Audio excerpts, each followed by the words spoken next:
Bonjour et bienvenue sur le Journal du Geek, c'est Anne et je suis actuellement avec Philips pour vous présenter un peu cette design line. Donc c'est vrai que je vous parle pas souvent de téléviseur et je sais pas si vous voyez bien, mais dans tous les cas ce nouveau design line qui sera disponible en 46 pouces ou en 55 pouces est un téléviseur qui m'a vraiment tapé dans l'œil parce que je le trouve plutôt réussi.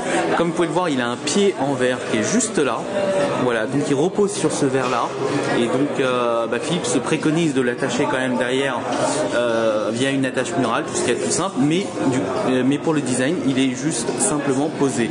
Au niveau de la dalle, c'est une dalle qui est basée sur la série 8000 donc de Philips, donc c'est une dalle qui fonctionne plutôt bien. Je ne suis pas un spécialiste de la télé, donc je ne vais pas vous dire rien que cette dalle est meilleure que d'autres. Dans tous les cas, des démos que j'ai pu voir, forcément, c'est quand même beaucoup plus sympa. Et puis voilà, mais moi, ce qui m'a vraiment frappé sur ce téléviseur, c'est ce design que je trouve vraiment réussi.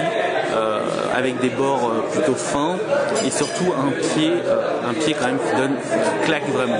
Au niveau des prix, le 46 pouces sera disponible dans les 2500 € et 3000 € pour la version 55 pouces. Donc l'avantage aussi des 55 pouces de nos jours, c'est de vous dire que ça propose un recul de 2 mètres uniquement et puis voilà. Et sinon, pour en revenir vite fait sur le design line, puisque c'est son nom, il intègre toute la technologie LED Ambilight autour de ça. Après, c'est vrai que certains le trouvent un peu gadget, cette technologie un peu gadget. Moi personnellement, je la trouve plutôt sympa puisque j'ai déjà utilisé en test ce genre de télé et c'est vrai que ça donne pas mal du tout et c'est plutôt reposant en termes visuels quand on regarde un film dans la nuit, etc. Puisqu'en plus maintenant avec les LED, ça ne consomme plus que 3 watts, il me semble. Et c'est vrai que vous pouvez voir au niveau des bords, ça prend toutes les couleurs possibles. Et c'est pas mal du tout. Voilà, je crois que j'ai à peu près fait le tour sur ce design line que je vous conseille vraiment d'aller voir en boutique dès que vous pourrez parce que c'est quelque chose que je trouve assez bien. C'est un peu cher, mais pas aussi cher que du Bang & Olufsen.